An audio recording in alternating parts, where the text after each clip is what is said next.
Come check us out at Grand Rapids Comic-Con November 14th through the 16th. Hope to see you there.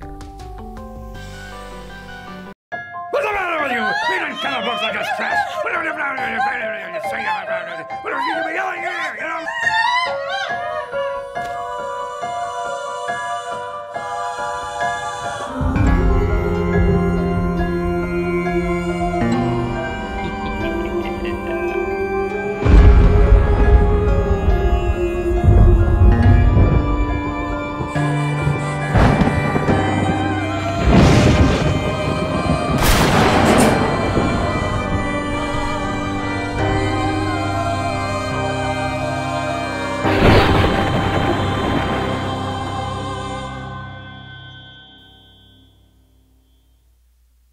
Hello, I'm the Nostalgia Critic. I remember it so you don't have to. Well, remember why I said I wasn't doing Stephen King movies anymore for Nostalgia Ween? I lied. Well, since I'm using random clips. Monkey!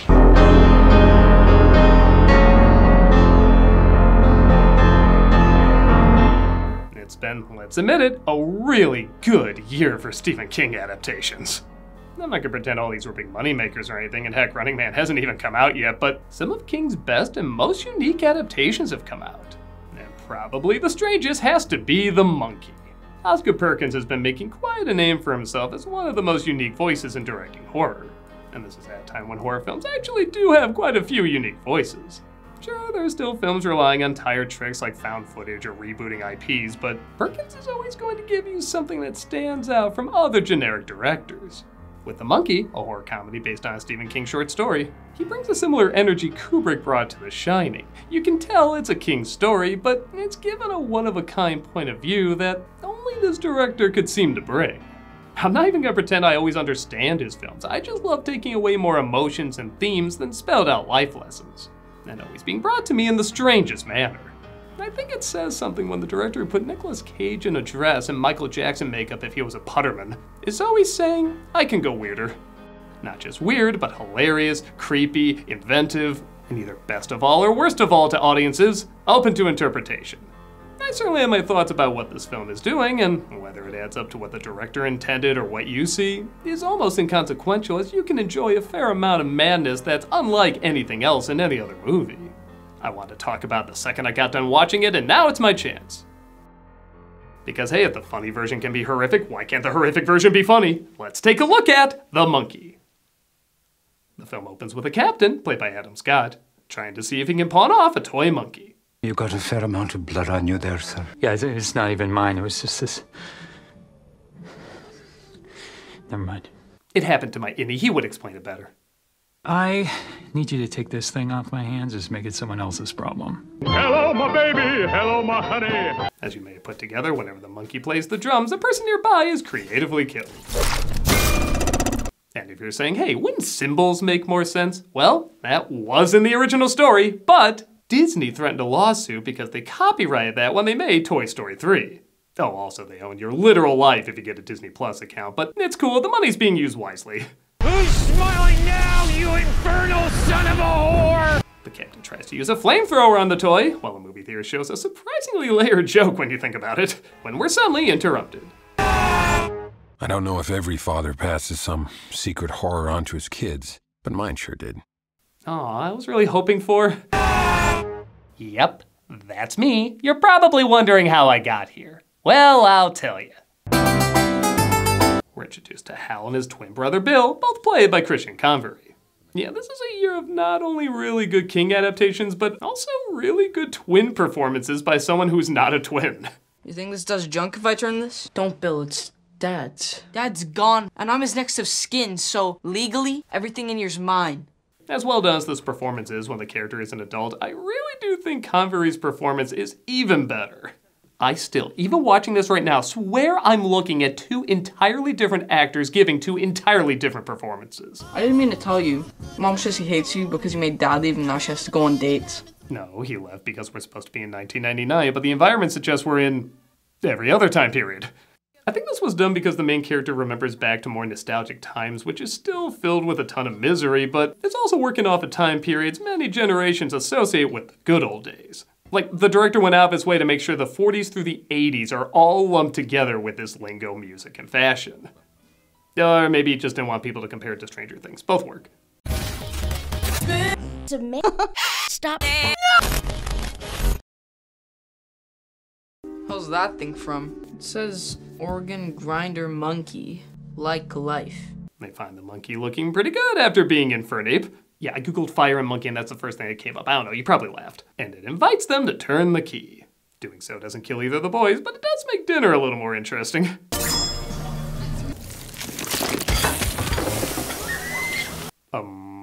Free coupon good on Thursdays.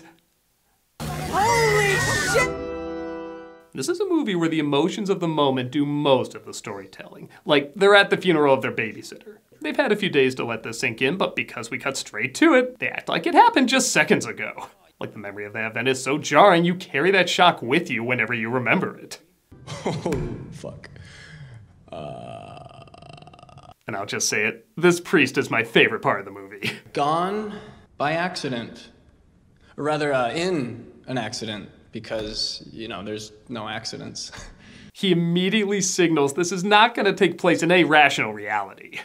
It's all going to be represented by how you see everything when you're going through something really difficult. When somebody dies and it makes no sense to you and somebody is explaining it in a way that doesn't help, you're going to see him as a doofus who doesn't know shit. Therefore, everything about this priest is the exact opposite of what he should be. He doesn't even know that much about his own religion. Is there a divine plan? Sure, you know, maybe. Call it a coin toss, you know, heads or tails. Nuns on the run have more spirituality than him. Dear Mother isn't much better. It's not if or even how, it's only when. Everybody dies. Am I the only one that feels like she's turning into Sacha Baron Cohen? Oh, come on, let's go dancing. Do you have to drive, or...? They get over that pretty fast. Hal even says, despite it being a funeral, it's one of the best nights of his life connecting with his family. Again, seems to be the meaning of everything in recent King adaptations. But sadly, he's being bullied by the infamous geeky girls in the boys' room gang. What is this movie? Your brother says your dad left your mom. So I guess that means your mom will be wearing the pants in the house now, huh? Maybe it's commenting on how he feels emasculated, or how the bullies are so hypocritical he's like a girl that they're portrayed by girls. You know, screw it. Can't a scene just be funny? They end up taking his pants. The school doesn't even give him a spare or anything. But things get worse when Bill teams up with the girls because he keeps saying the monkey is following him. So Hal sees if he can use the monkey to put a hit out on his brother. But like a poor marksman, it keeps missing the target. The doctors called what happened to my mom a boomerang aneurysm. They said chances of it happening were 1 in 44 million. Because this film's so weird, I'll do the research for you. Yes, that is a real thing. And man, this kid's performance as Bill is both so sad and so funny at the same time. Hey, Mom! Mom, wake up! Ha ha ha! That's a funny joke! Mom! Okay, keep talking. I am delightfully disturbed. They're handed over to their Uncle Chip, who, holy shit, is the director. We're gonna do our very best with you boys. It's just that our very best might be, pretty bad.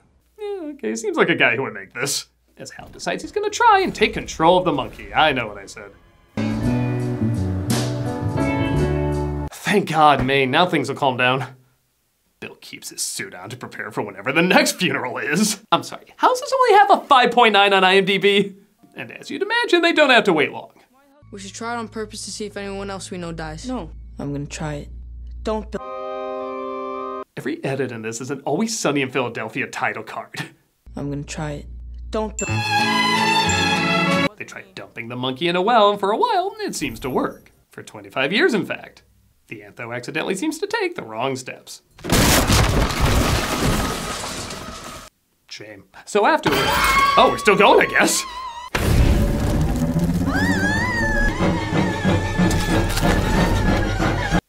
The monkey's Kevin McAllister now.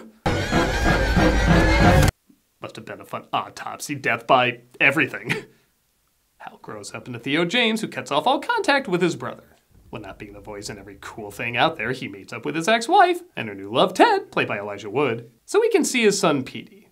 Ted has decided to legally adopt Petey. Whoa. I never said you could take my power. It doesn't matter anymore. Seriously, one of the Teletubbies could come walking through that door and the movie would be like, okay. Ted says he wants to adopt Petey, and though Hal doesn't see Petey very much, he doesn't want him to be out of his life forever.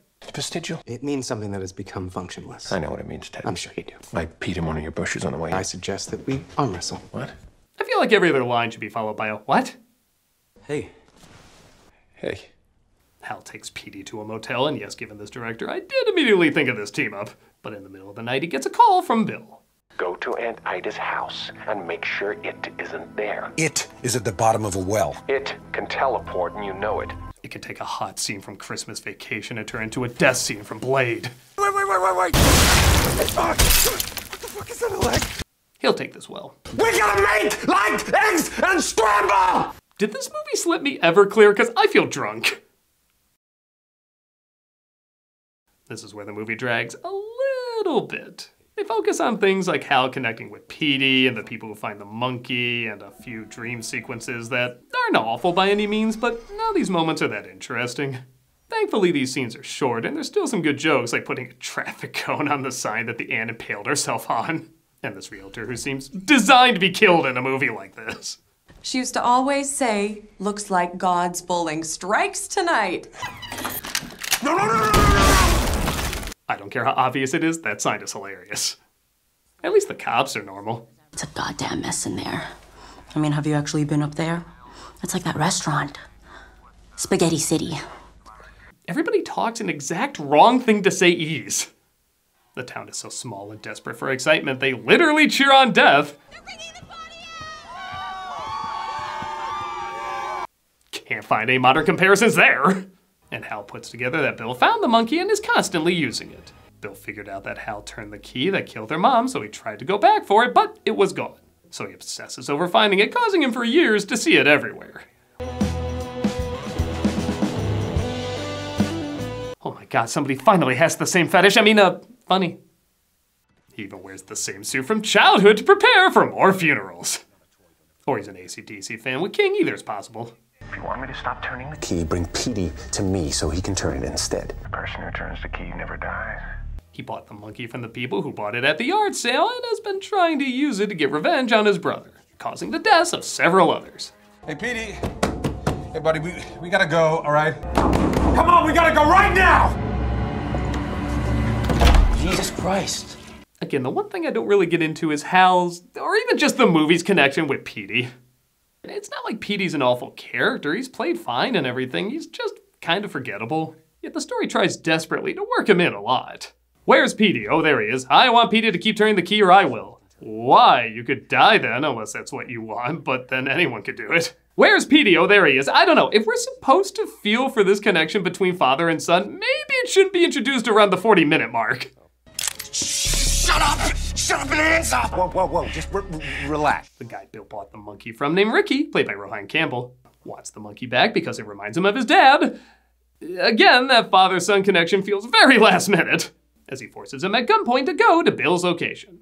To its credit, this character is pretty funny. He even has a twin brother, just like the two of them. You get in there, you get me the monkey. Or I swear I'm gonna shoot you both like a lot of times. Man, this poor guy keeps getting cast as the dollar store parallel in horror movies. He forces Petey to go inside where he meets Uncle Bill. In your infinite wisdom, I trust your flaming sword of righteousness. Strike the right person, and only the right person. Well, somebody's on social media a lot. He forces Petey to turn the key in, even in a movie with a lot of crazy deaths. This one, I'll let speak for itself. Care to tempt your tummy with the taste of hell? And we saw what happens when David Cronenberg directs B-movies, so we might as well get to the climax. I command you!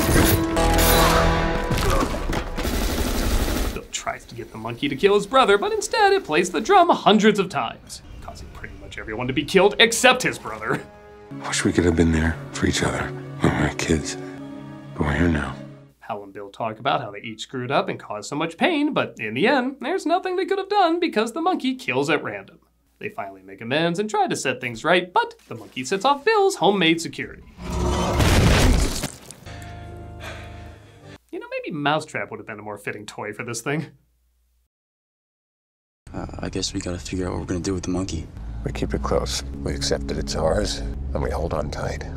And if you think, oh, what, tons of people die for their stupid rivalry and they're not going to address it? No, they do, and in both the most direct and yet abstract way possible.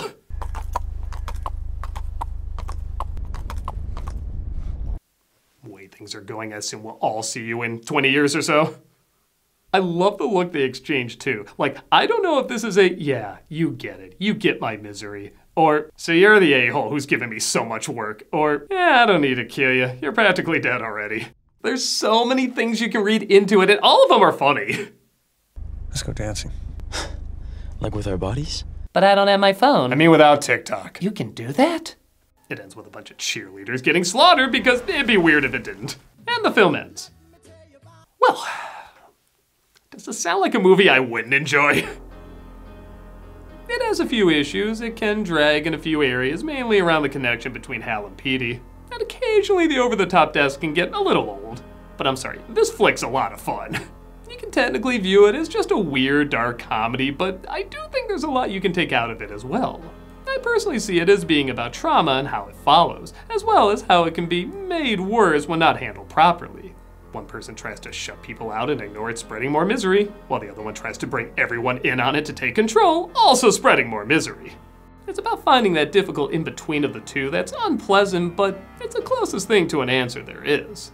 As the film says, keep it close, accept that it's yours, and hold on tight. At least, that's my takeaway. Again, part of the fun is you can take away different messages out of it. Or you can just accept it as a bunch of surreal insanity.